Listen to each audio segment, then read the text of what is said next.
Going on, everyone? So the Utah Jazz has made Lauri Markkanen available for trade for the right price. They are currently listening to offers from a plethora of teams. It doesn't necessarily mean that they are going to trade Lauri Markkanen. Just Danny Ainge doing his due diligence, just saying, hey, if you give me the right offer, if you blow me away, he's yours. He can be had for the right price. It's just how Danny Ainge operates, period, right? Unless you're part of the long-term plan, he's willing to trade you. No one's untouchable if the price is right. And Lauri Markkanen, he's looking at as not untouchable for the right price. And look, he's an excellent talent that could fit with pretty much every team in the league. Talking about him still being 27 years old. He's a real 7-footer, right? Could play basically the 2 through 5 just with that height. You probably don't want to play him much at the 5, but his ability to play it in spots and in moments can go a long way, and his just ability to spread the floor, still maintain having a 7-footer out there. And this is a guy that can shoot it, light it up, right? He's a guy that from three-point range is basically a 40% three-point shooter. I mean, even for his career, he's a 38%.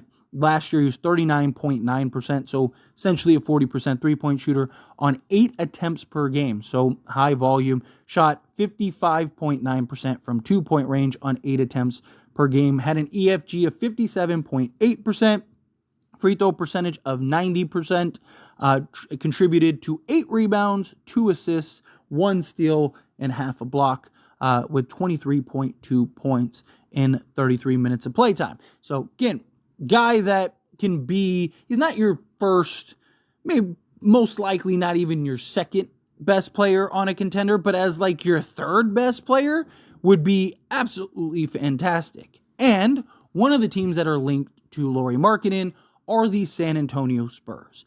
Now, he makes a ton of sense for the Spurs, and if the Spurs can get him in a Spurs jersey, that would be huge, right? Because you could slot him at the 4 right alongside Victor Wembanyama, and then have Victor's ability to stretch the floor along with Lauri Markkanen, and then still, have like Chris Paul at the point, Vassell at the 2, Castle at the 3. Let me cook, right? Like that would be a fun team to watch. Like seriously, a fun team to watch, to have Chris Paul just wheeling and dealing out there, dishing it out to Lauri Markkanen, Victor Wembanyama. However, if the Spurs were to go get Lauri, right? Couple things. One, what's the cost, right? 2, what's the competition? And with that demand for Lauri Markkanen, because again, he's a guy that can basically be plug and play anywhere. He doesn't need the ball in his hands. He's effective. He's a constant threat out there, patrolling out on the perimeter. Right? He's just a real impact guy that is also very cheap. So the thing, or at least for now, he's going to get a contract extension, and that contract extension is not going to be cheap at all. He is going to get an absolute bag, but for the moment, he's only making $18 million, which you'd have to work out a new extension if you were to trade for him. But at $18 million, right, it wouldn't take much to trade for him at all. And pretty much every team in the league can trade for Lauri Markkanen at that point. So he's a guy that I think that there's going to be a ton of competition that could be an obstacle for the Spurs to get into. But if you do end up landing Lauri Markkanen, to me, you have to push your chips in. Right, because Lauri Markkanen, yes, is still young, right? He just turned 27 in May, but he's 27, right? And he's a guy that, if you're pairing him alongside Victor Wembanyama, you have 2 very talented 7-footers. To me, it's like, go get that other piece or 2, right? Really, like, I'm not saying you have to get it this season. I'm not saying you have to push all your chips to the table and go get, another superstar or something immediately. But you do need to start kind of positioning yourself and keeping tabs and eyes out for who are you adding and contributing, rather than the slow rebuild process. Because, again, Lauri Markkanen, you don't want to wait 3-4 years for you to finally get to that point. And it's like, Lauri Markkanen is, in his 30s, and and who knows where he's at, what he's capable of doing. He's had some injury concerns, right? This is a guy that, has played 55 to 60 games pretty much his whole career. This isn't a guy that is basically a lock for 80 games a season. You look at last year, he played in 55 games. The year before that, he played in 66, then 61, 51, 50, 52, and 68. So he's never played 70-plus games. So what does he look like, several years from now? Right? You want to get him and you want to bring him in and have him be a guy that immediately has an impact, fits seamlessly alongside Victor Wembanyama, doesn't take away from Victor Wembanyama. And, you got Chris Paul. If you can go get a piece even with Chris Paul, and now you have your playmaker, because Chris Paul still, I think, has it. He's not, the point guard that he once was, but he is a guy that still can, as like your fifth best player, sixth best player, right? Like, yeah, he 100% could still have a very good impact if he's really allowed to play make and be on ball, which is what the Spurs need. Right? Obviously, the Spurs, they want to share the ball. They want to move the ball. They don't want it to be too stagnant. But to have the ability to kind of just spread wide, and just play 5-out offense and have basically all 5 at the 3-point line and then just let Chris Paul kind of wheel and deal and get guys where he wants. I mean, it's tough. It'd be tough. So Lauri Markkanen, to me, is one of the better fits, right? I still like the idea of going and getting like a Darius Garland if he becomes available. I mean, technically, if the Spurs really want to do, they could get both. You go get Darius Garland and go get Lauri Markkanen and have those 3, basically your big 3 for the future. Have Chris Paul come off the bench and just kind of be a mentor and go with like Garland, Vassell, Castle, Markkanen, and Victor Wembanyama. I mean, that'd be pretty tough. It'd be pretty nice if you could work something out, swing that. But again, it just, to me, it's like, what do the Spurs have to give up, right? Because you don't want to give up any of like your key significant pieces. Like, do you really want to trade, Stephon Castle to get Lauri Markkanen? Some people might, but to me, if Lauri Markkanen was 24, sure, right?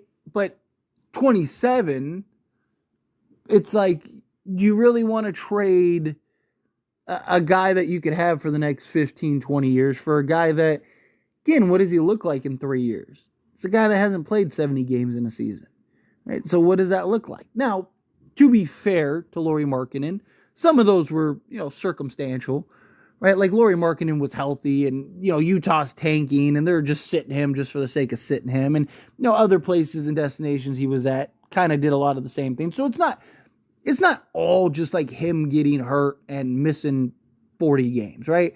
It's been a combination, but it's not like he hasn't been hurt. And it's been more of like, oh, he got hurt. Yeah, maybe he's only going to miss 5 games, but let's push it to 10. Let's push it to 15 type thing. That's usually what it is. But I just look and envision the Chris Paul coming up the court. You got Lauri on one side. You got Victor on the other side.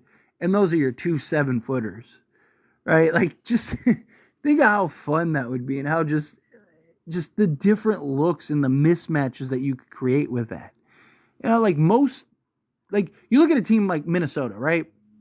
Yeah, they have 2 bigs, but they don't have 2 bigs that can step out and spread the floor the way they do. Not true 7-footers, right? Yeah, like they got like Naz Reid that they could swap out Rudy Gobert for, but he's not, a 7-footer. How many teams have 2 7-footers that can basically do everything and shoot the basketball and, put it on the deck and go get a bucket or hit the mid-range or and then Lauri Markkanen's ability to make a play and pass as well as Victor, right? To have those 2 7-footers side by side and they can basically play off of each other, right? And then Lauri Markkanen's ability to, as I mentioned earlier, not take away from everything else, right? Not take away from the development of guys or allowing other guys to get shots and opportunities, allowing Victor Wembanyama to be Victor Wembanyama, right? Lauri Markkanen gets to come in and he gets to be that effective off-ball player, constant threat that he is, that, teams can't leave open. But also, like, you got Victor down low, who's an incredible mismatch. And it's like, okay, well, what do? You double him, knowing that Lauri Markkanen could just light you up, right? Like, start putting those pieces together. Start putting the pieces of the puzzle. The Spurs could be tough, like real tough. Does Markkanen make the Spurs a championship team? No, I don't believe so. I just think that they still would be incredibly young, still have a lot of growth, and you'd be relying on a lot of rookies and stuff, right? Or second-year players in Victor's case. So I don't think that they would be like a contender, but I think they'd definitely be a playoff team. And I don't think that they would be far, right? I think, you get the right piece or two, and depending on the strides that Victor himself takes, I don't think it'd be one of those things where it's like, man, there's still another 3 pieces away. I think, there would probably be a piece, maybe 2 away at that point, right? So I don't know. I really like the idea. If they can land Lauri Markkanen, I think you do it. Like I said, it depends on what the cost is. And I do have the concerns of all these teams throwing their hat in the ring. There's like 10 reported teams. That really is going to drive up the price, right? And you get too many cooks in the kitchen. Everyone wants to prepare their dish. Like, do the Spurs just go, it's not even worth it, right? Let's just let them, tear at each other, and we'll just wait for the next thing, right? Because they can be patient, right? They're not in a rush to where it's like, we got to get this done ASAP. But anyway, as always, this is a discussion. Pass question on you. Let me know your thoughts and opinions down in the comments below. What do you think? How do you feel? What are your thoughts? Do you like the idea of going after Lauri Markkanen? Do you think, no, stay away from Lauri Markkanen, go get somebody else? There's other better targets out there. Again, however you feel, whatever your thoughts are, I'd love to hear it. So let me know down in the comments below. That being said, if you haven't liked this video, hit that like button. Helps me a lot. So we enjoy these types of videos, and I truly appreciate it. Not subscribe to the channel, hit that subscribe button. Turn on the bell notifications. Appreciate y'all. See you in the next one. Thank you.